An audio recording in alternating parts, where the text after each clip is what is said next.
Dear students, I am Mohammad Aslan Ahmed. I hope कि आप सब ठीक होंगे। ठीक है, पहली वीडियो आपको यकीनन पसंद आई होगी और इंशाल्लाह हम दूसरी वीडियो में मैं कोशिश करूँगा कि टाइप्स ऑफ मैट्रिसेस जो लास्ट टाइम मैं वीडियो में आपको बता रहा था उन टॉपिक्स को मैं अच्छे तरीके से एक्सप्लेन करूँ ताकि आप तमाम स्टूडेंट्स के ज़हन में जो कॉन्सेप्ट्स हैं, ठीक है, वो अच्छी तरह आपके क्लियर हो जाए। ठीक है, तो आज हमारा जो टॉपिक है आज का टाइप्स ऑफ मैट्रिसेस है। हमारे पास 12 टाइप्स ऑफ मैट्रिसेस है। ठीक है, एक चीज़ आप लोग हमें सपोर्ट करें। ठीक है, अगर आपको हमारी वीडियो अच्छी लगती है तो चैनल को सब्सक्राइब करें, वीडियो को लाइक करें और ज़्यादा से ज़्यादा शेयर करें ताकि हम आइंदा भी आपके लिए अच्छी से अच्छी वीडियोस बनाते रहें। ठीक है, इंटरेस्टिंग वीडियोस हम इसको करने की कोशिश करेंगे। ओके, 12 टाइप्स ऑफ मैट्रिसेस हैं हमारे पास। हम इसे वन बाय वन एक्सप्लेन करेंगे। फर्स्ट सबसे जो पहली चीज़ है वो है रो मैट्रिक्स। रो मैट्रिक्स क्या होता है? एक ऐसा मैट्रिक्स, पहले मैं चलिए आपको थोड़ा समझा देता हूँ। एक ऐसा मैट्रिक्स जिसमें मैक्सिमम एक रो हो और कॉलम उसमें जितने मर्जी हो। फॉर एग्जांपल देखिए, मैं अगर इसकी एग्जांपल लिखूं, मैं एक मैट्रिक्स ए लेता हूँ, उसे मैं क्या लिख सकता हूँ? 1 2 3।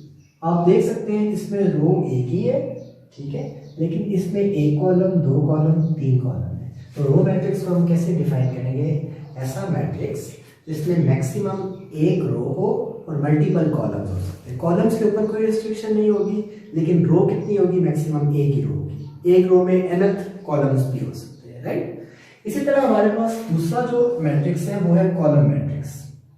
कॉलम मैट्रिक्स एक ऐसा मैट्रिक्स है, अगर मैं इसको यहाँ पे लिखूं, एक ऐसा मैट्रिक्स जिसमें मैक्सिमम एक कॉलम हो और मल्टीपल रोज हो। ठीक है, देखिए फॉर एग्जांपल 1 2 3। आप यहाँ पे देखिए इसमें maximum row 1 row 2 row 3, but column इसका एक ही है। हम कॉलम मैट्रिक्स को कैसे डिफाइन करेंगे? ऐसा मैट्रिक्स जिसमें मैक्सिमम एक कॉलम हो और रोज एंड रोज हो सकती है। मैंने यहाँ पे 3 रोज ली है, आप एंड रोज भी ले सकते हैं, लेकिन कॉलम उसमें एक ही रहेगा। ठीक है, तो रो और कॉलम मैट्रिक्स में बेसिक डिफरेंस क्या है? इसमें मैक्सिमम एक रो होती है, इसमें मैक्सिमम एक कॉलम होता है। ठीक है, जो बेसिक डिफरेंस है दोनों में। ठीक है, अगर रो मैट्रिक्स की बात करें तो रो मैट्रिक्स में एक आपके पास रो होगी और मैक्सिमम एक रो होगी और ज्यादा से ज्यादा जितने एन आपके पास कॉलम्स हो सकते हैं। कॉलम मैट्रिक्स में क्या होगा? कॉलम मैट्रिक्स में इसके बिल्कुल वाइस वर्सा हम चलेंगे कि आपके पास मैक्सिमम एक कॉलम होगा और ज्यादा से ज्यादा आप एन जो है ले सकते हैं, रोज ले सकते हैं। ठीक है, जैसे मैंने अभी ये एग्जांपल्स दी। इस कॉलम को ये मैंने इसलिए कहा क्योंकि रो मैट्रिक्स का मैंने 1 से इसको इंडेक्स दिया, इसको मैंने 20 नहीं कहा क्योंकि कॉलम मैट्रिक्स को मैंने 20 से इंडेक्सिंग की है, ताकि आप लोगों को थोड़ा एग्जांपल्स में भी कंफ्यूजन ना हो। इसके बाद हमारे पास जो मैट्रिक्स टाइप है that is rectangular matrix. Rectangular and square matrix को मैं ऐसे डिफाइन करूंगा, अगर नंबर ऑफ रोज और नंबर ऑफ कॉलम्स इक्वल हो तो बेटा स्क्वायर मैट्रिक्स होगा। अगर number of rose and number of columns of the same matrix, अच्छा ये चीज याद रखनी है, हम किसी मैट्रिक्स के जब नंबर ऑफ रोज और कॉलम की बात कर रहे हैं इन रेक्टेंगुलर एंड स्क्वायर मैट्रिक्स, तो हम सेम मैट्रिक्स की बात कर रहे हैं, राइट। देखिए, मैं अगर ये एक मैट्रिक्स यहाँ पे ले लूं, जैसे मैं एक सी मैट्रिक्स लेता हूं, 2 3 4 5 6 7। देखिए, रेक्टेंगुलर मैट्रिक्स एग्जांपल है, इसमें आपके पास कितने कॉलम्स हैं और कितनी रोज हैं। अगर मैं इसका ऑर्डर लिखूं, ऑर्डर ऑफ सी हम कैसे डिफाइन करेंगे? इसमें कितने रोज हैं? 1 एंड 2, 2 रोज हैं और कॉलम कितने हैं? 1 2 और 3 कॉलम है। तो इसका जो नंबर ऑफ रोज है वो नहीं इक्वल किसके? नंबर ऑफ कॉलम्स के। तो ये कौन सा मैट्रिक्स होगा? ये आपके पास रेक्टेंगुलर मैट्रिक्स होगा। ऑन द अदर साइड, अगर आप एक ऐसा मैट्रिक्स डिफाइन करें जिसका ऑर्डर सेम हो, जैसे 1 2 A B, इसमें आपके पास ऑर्डर ऑफ डी को आप कैसे डिफाइन करें? 2/2, या आप एक और डी मैट्रिक्स लेते हैं, 1 2 3 4 5 6 7 8 9। तो इसमें देखिए आपके पास कितनी रोज है, 3 रोज है और 3 कॉलम, ठीक है। तो ये हमारे पास किसके एग्जांपल है, रेक्टेंगुलर एंड स्क्वायर मैट्रिसेस की, ठीक है। दोबारा देख लें, रेक्टेंगुलर एंड स्क्वायर मैट्रिसेस को हम कैसे डिफाइन कर सकते हैं। रेक्टेंगुलर मैट्रिक्स वो है जिसमें number of rows is not equal to number of columns, और स्क्वायर मैट्रिक्स वो है जिसमें number of rows is equal to number of columns, right. Okay, now we can start from null matrices. What is null matrices? In general, we can show or denote null matrices with O. A matrix, एक ऐसा matrix बेटा जिसकी तमाम entry zero हो, एक ऐसा matrix जिसकी तमाम एंट्री जीरो हो, ऐसे मैट्रिक्स को हम क्या कहते हैं, नल मैट्रिसेस। जैसे 0 0 0 0, इसकी तमाम एंट्रीज क्या है, 0 0। अगर इसको मैं 3 क्रॉस 3 का भी लिखूं, ये तो 2 क्रॉस 2 का लिखा ना, 2 रोज 2 कॉलम, 3 क्रॉस 3 लिखूंगा तब भी उसकी सारी एंट्रीज अगर 0 है तो फिर हमारे पास हम उसे क्या कहते हैं, नल और zero matrix, right. Okay, transpose of a matrix. Transpose of a matrix का मतलब ये है change of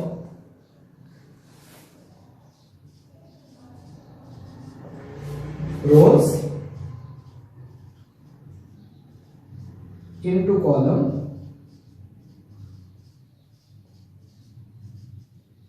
and vice versa।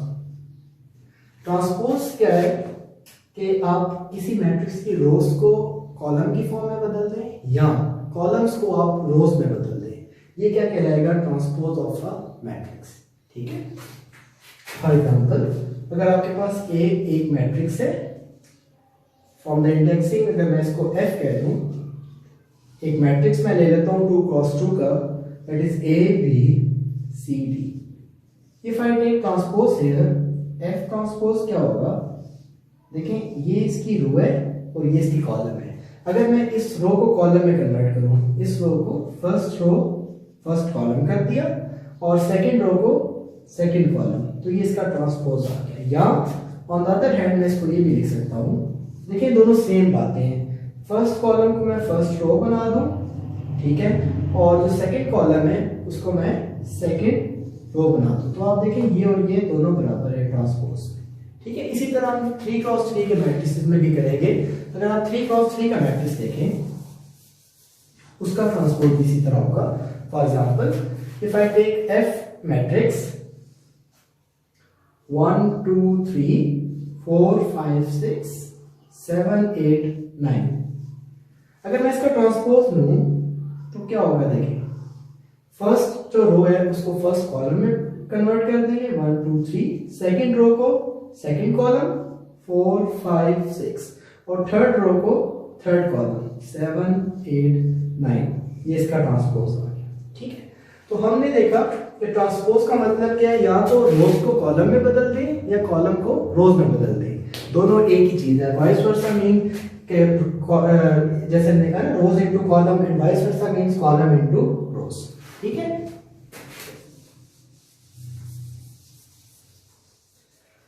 What is mean by negative of a matrix? If we have a matrix A,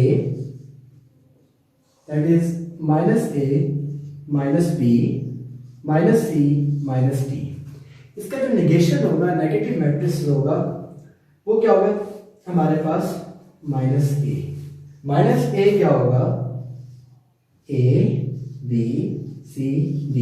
it means कि अगर एक matrix और उसके negative को हम ऐड करें तो हमें उसका रिजल्टेंट क्या मिलेगा, नल मैट्रिक्स मिलेगा, ठीक है। इसी चीज को आप दूसरी तरह भी देख सकते हैं, अगर हम इन तमाम एंट्रीज को पॉजिटिव ले लें A B C D, तो इसका जो नेगेटिव होगा वो माइनस A होगा, और वो क्या होगा, minus A minus B minus C and minus D, right.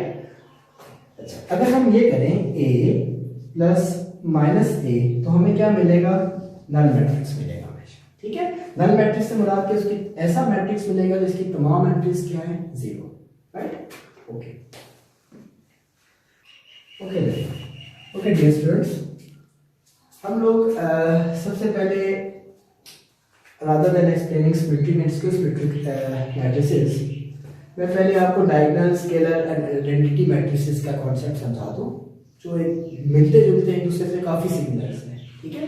देखिए अगर मैं डायगोनल मैट्रिक्स को देखूं, डायगोनल मैट्रिक्स क्या है, एक ऐसा मैट्रिक्स, पहले इनका कॉन्सेप्ट समझ लें फिर हम एग्जांपल्स भी देखते हैं। डायगोनल मैट्रिक्स एक ऐसा मैट्रिक्स है जिस, अगर मैं 3 क्रॉस 3 का एलिमेंट ले रहा हूँ, उसके डायगोनल की तमाम एंट्रीज में से कोई एक नॉन जीरो, डायगोनल की कोई एक नॉन जीरो एंट्री हो और उसके ऊपर नीचे जो अपर ट्रायंगुलर है और लोअर ट्रायंगुलर है, ठीक है, डायगोनल के ऊपर और नीचे तमाम एलिमेंट जीरो। मैं आपको डायगोनल मैट्रिसेस का बता रहा था, चलिए उससे पहले मैं आपको जरा डायगोनल के बारे में बता दूं कि डायगोनल मैट्रिसेस में बनती क्या शेप है, ठीक है। और जो मैं कॉन्सेप्ट आपको बता रहा था अपर ट्रायंगल एंड लोअर ट्रायंगल, ठीक है। तो देखिए अगर मैं एक मैट्रिक्स लिखूं 3 क्रॉस 3 का, A B C D E F G H I, ये एक मैट्रिक्स ले लिया मैंने कोई भी। अब देखिए जो ये इसके ये एलिमेंट्स है ये वाले, this is called as diagonal, ठीक है, ये इसका डायगोनल है। अब अगर इसके नीचे वाले तमाम एलिमेंट्स को मैं क्या कर दूं, दिस इज 0, दिस इज 0, ये तमाम एलिमेंट्स भी 0, ये आपके पास एक डायगोनल मैट्रिक्स है, ठीक है। अगर इसमें से ये जो ये डायगोनल की 3 एंट्रीज हैं, इनमें से कोई एक भी नॉन जीरो हो, डायगोनल की कोई भी एंट्री नॉन जीरो, अगर ये इधर एक नॉन जीरो एलिमेंट है ये और ये 0 हो जाए तब भी डायगोनल मैट्रिक्स होगा, ये दोनों नॉन जीरो हो ये 0 हो जाए तब भी डायगोनल होगा, ये दोनों 0 हो जाए ये नॉन जीरो तब भी डायगोनल होगा, ठीक है। अच्छा, स्केलर और आइडेंटिटी का कॉन्सेप्ट हम बाद में देखते हैं, पहले डायगोनल मैट्रिक्स को जरा क्लियर कर लें। ये चीज आई थिंक सो, इसमें दो चीजें याद रखनी है, जो लोअर ट्रायंगुलर है और ये जो अपर ट्रायंगुलर है, ये दोनों जो है इनके तमाम एलिमेंट्स 0 होने चाहिए। देखिए ये एक ट्रायंगल बनती है ऑलमोस्ट, ओके। देखिए मैं यहाँ पे एक एग्जांपल आपको शो करता हूँ कि अगर हमारे पास एक मैट्रिक्स है, for example 0 0 0 0 1 0 0 0 0, if I right here 2 और 1 भी लिखने कोई प्रॉब्लम नहीं है। 1 से मैं आपको आइडेंटिटी मैट्रिक्स का कॉन्सेप्ट आपको मिक्स फर्स्ट में मैंने 1 वहां से डाल दिया, 2 मैट यहाँ पे मैंने लिख दिया। देखिए जो डायगोनल है ये वाला, जो ये डायगोनल के एलिमेंट्स हैं, इसके ऊपर नीचे तमाम एलिमेंट्स 0 0 है, ठीक है, और इसमें डायगोनल में एक नॉन जीरो एंट्री मौजूद है, ठीक है। अच्छा, अगर ये एक नॉन जीरो एंट्री मौजूद ना होती तो फिर नल मैट्रिक्स बन जाता, ठीक है। अब अगर मैं इसकी एक और एंट्री को यहाँ पे 3 कर दूं, फॉर एग्जांपल यहाँ पे मैं कोई और नंबर दे दूं, फॉर एग्जांपल 1 कह दूं, ये तब भी डायगोनल है, ठीक है। इस एलिमेंट को मैं 0 कर दूं तब भी ये डायगोनल है। इसके डायगोनल की कम से कम एक एंट्री को नॉन जीरो होना चाहिए, ऐसा मैट्रिक्स, ठीक है, जिसके डायगोनल में कम से कम एक नॉन जीरो एंट्री मौजूद हो, पूरा डायगोनल भी नॉन जीरो हो सकते हैं, एटलीस्ट एक एंट्री को जो है, ये एंट्री है, ये एंट्री है, इसकी एंट्री है ना, ये अगर एक भी एंट्री नॉन जीरो है तो हम ऐसे मैट्रिक्स को क्या कहते हैं, डायगोनल मैट्रिक्स, ठीक है। अच्छा, स्केलर और आइडेंटिटी मैट्रिसेस भी इसकी तरह सिमिलर ही होते हैं, हम उसका कॉन्सेप्ट ले सकते हैं। अगर मैं एक ए मैट्रिक्स लूं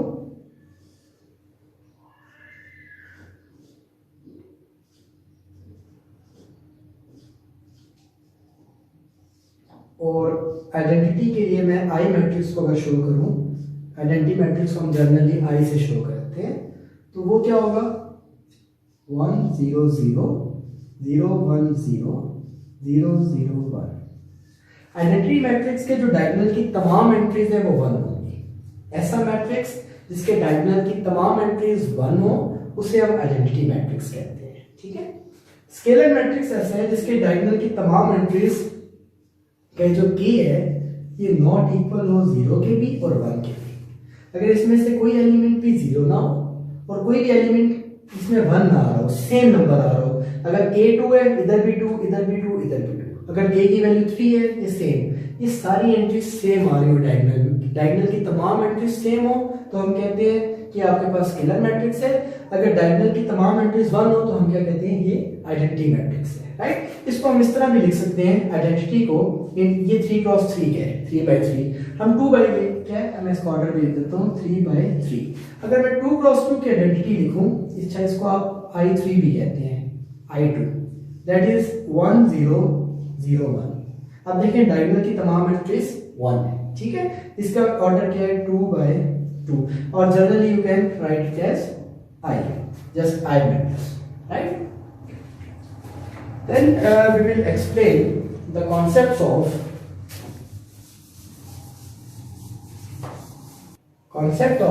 symmetric and skew symmetric matrices. What is symmetric matrices? For example, symmetry की कंडीशन क्या होती है? symmetry की कंडीशन ये है कि अगर आपके पास एक मैट्रिक्स है A, हम उसका ट्रांसपोज लें और वो वापस इधर सिमेट्रिक में लेट A भी अ मैट्रिक्स, आपके पास A एक मैट्रिक्स है, हम उसका ट्रांसपोज लें और वो दोबारा वापस आ जाए A के, तो आप क्या कहेंगे? ये ऐसा मैट्रिक्स क्या है? सिमेट्रिक मैट्रिक्स, ठीक है। अगर आपके पास स्क्यू सिमेट्रिक का केस क्या है?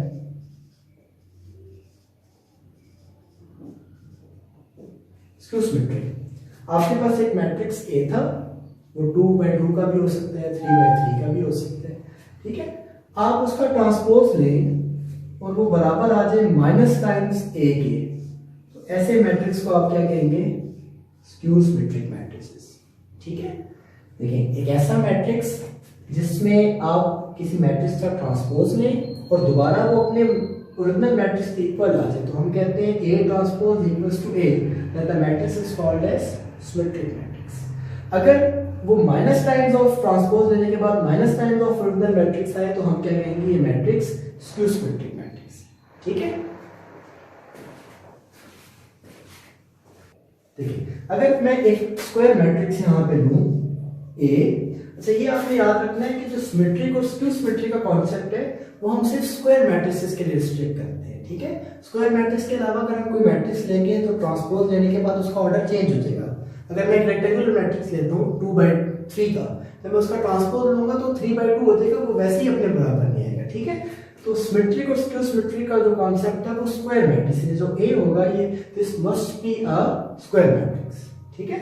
मैं एक मैट्रिक्स A ले लेता हूँ for example, that is 2 0 0 2, okay.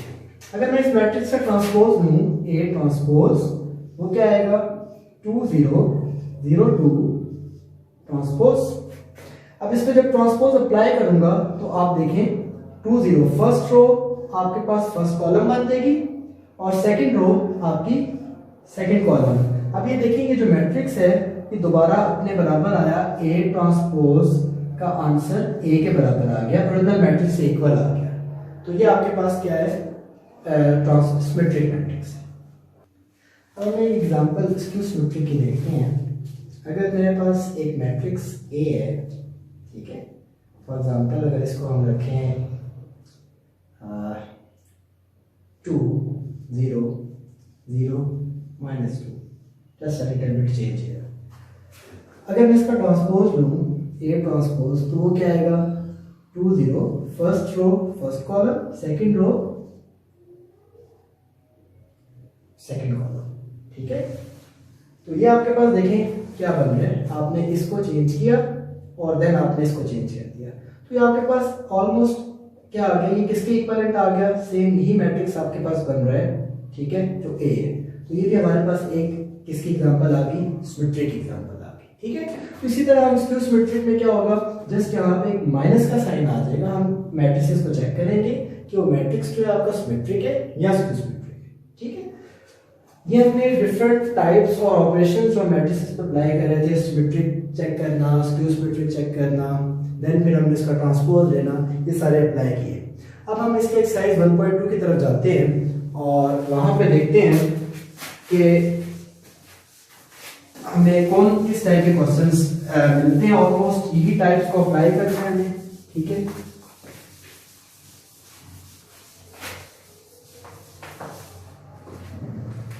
अगर 1.2 एक्सरसाइज को आप देखें तो क्वेश्चन 1 क्या है? एक्सरसाइज 1.2,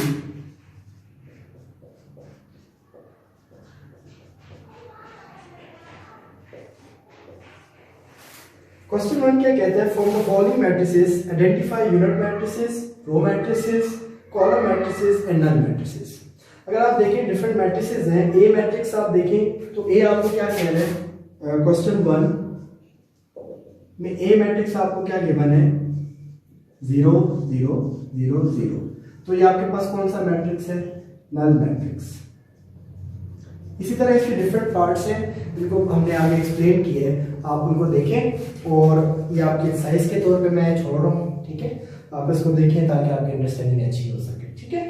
इसी तरह देखिए क्वेश्चन नंबर 2 में क्या कहता है वो, फ्रॉम द फॉलोइंग मैट्रिसेस। अब आपको आइडेंटिफाई करना है कि कौन सा मैट्रिक्स स्क्वायर मैट्रिक्स है, कौन सा रेक्टेंगुलर है, कौन सा कॉलम है, नल है, आइडेंटिटी या स्केलर मैट्रिक्स है। अगर मैं इसका पार्ट 8 पिक करूं,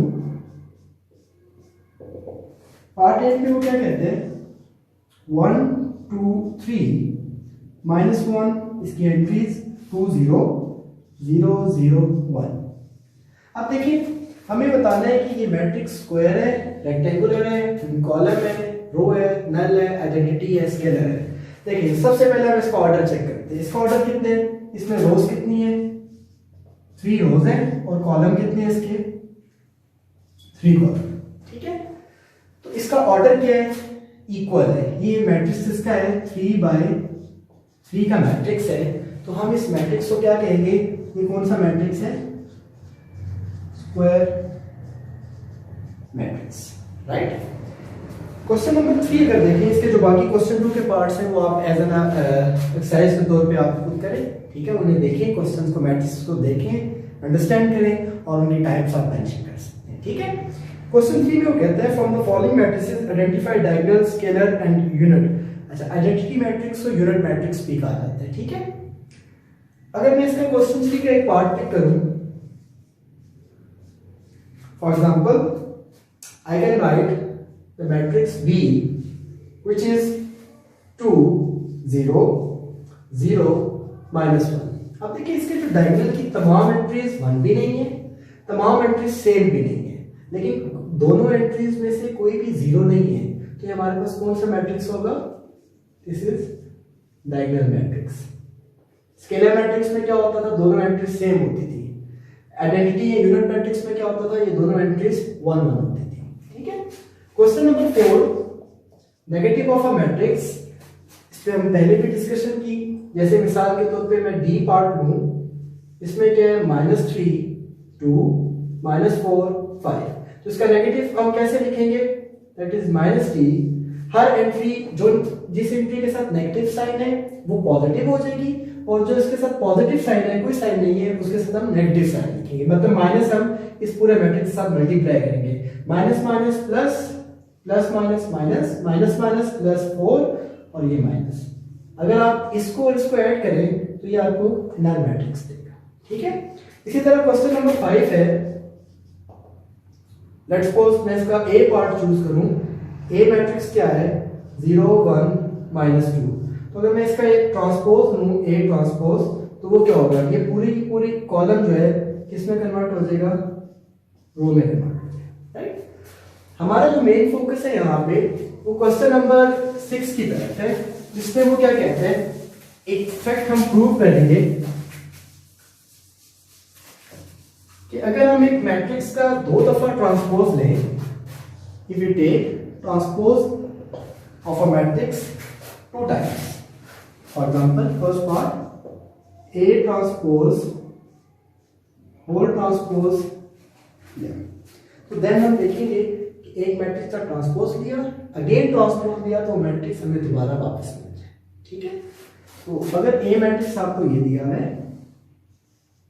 1 2 0 1, ठीक है, हम इसका ट्रांसपोज लेते हैं, ए ट्रांसपोज 1 2 0 1 ट्रांसपोज लिया, ठीक है। यहां पे आप बेशक लिख दें, टेकिंग ट्रांसपोज, तो क्या हो जाएगा, ए ट्रांसपोज इक्वल्स टू, ये जो रो है, first row first column, second row second column, again taking transpose,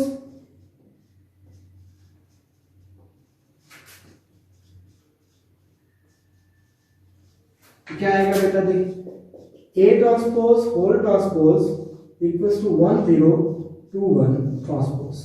जब आप इसका ट्रांसपोज लेंगे दोबारा, तो A transpose होल ट्रांसपोज किसके इक्वल आएगा, 1 0 first row first column, second row second column. तो ये देखिए ये मैट्रिक्स अगेन वही आ गया जो ओरिजिनल मैट्रिक्स ए था। तो ए ट्रांसपोज का whole transpose is equal to A transpose, ये आपने प्रूव कर दिया। ठीक है, इसी का सेकंड पार्ट है बिल्कुल same, B transpose whole transpose equals to B, और बी मैट्रिक्स आपको 1 1 2 0 दिया है। ठीक है, ये जितना क्वेश्चन है, जो भी कॉन्सेप्ट हमने पढ़े, टाइप्स पढ़ी, ठीक है, उनमें ऑपरेशंस पढ़े, जो मैट्रिक्स पर हमने अप्लाई किए, इन तमाम के क्वेश्चन जब आप खुद करेंगे, ठीक है, तो आपकी जो अंडरस्टैंडिंग है वो ज़्यादा अच्छी होगी। ठीक है, मैंने आपके लिए कुछ चीज़ें छोड़ी ताकि आप उनको अच्छे से करें और उनको बेहतर तरीके से आगे अप्लाई कर सकें। ओके।